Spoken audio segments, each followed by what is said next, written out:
Welcome to the 57th edition of Stump the Pastor.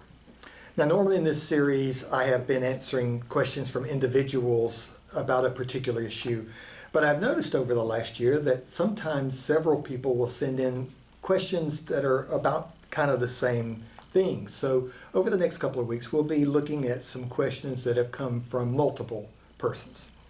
So today's question is one of those. Do pets go to heaven? Now, this question seems to come up much more for people who come from conservative Christian communities. Like all the questions coming up over these last few weeks, questions like these come out of conflicting values between what we experience in life and the teachings of our faith community.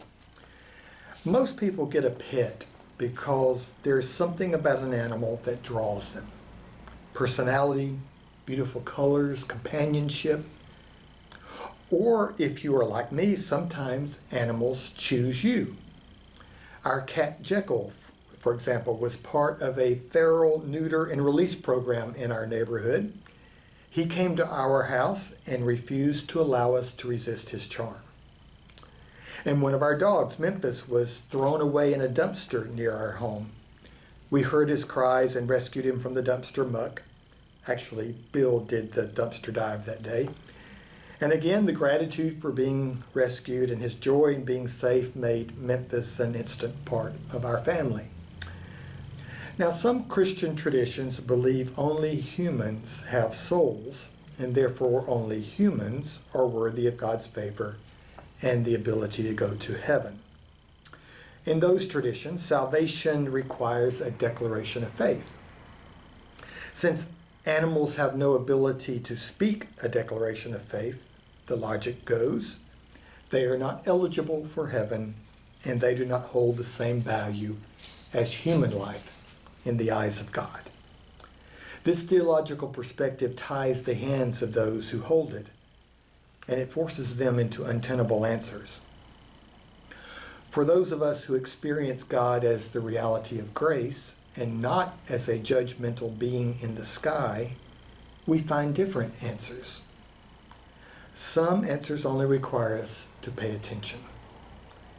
You see, some of the most amazing traits of loyalty, adoration, and love I have ever experienced have come from a dog.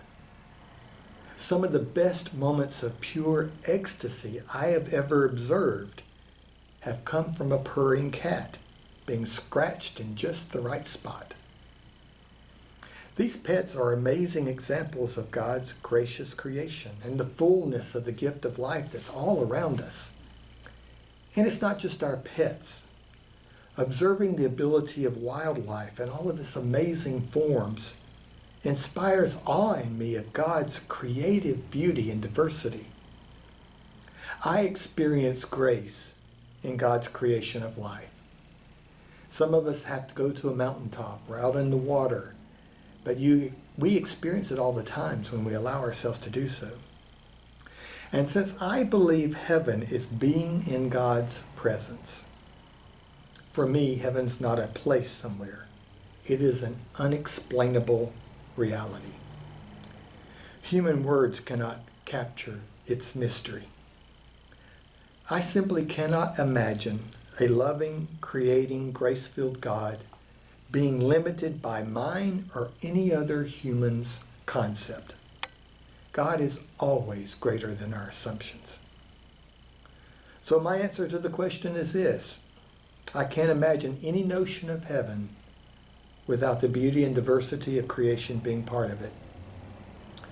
Some may think of heaven as only golden streets or harp music and angels.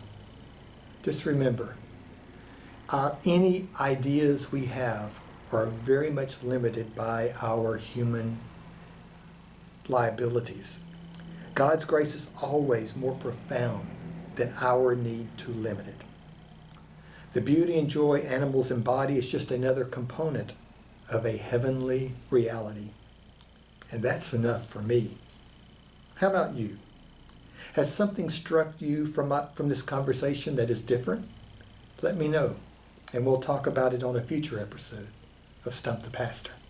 See you next time. Well, thank you for the questions. I really love getting them from you.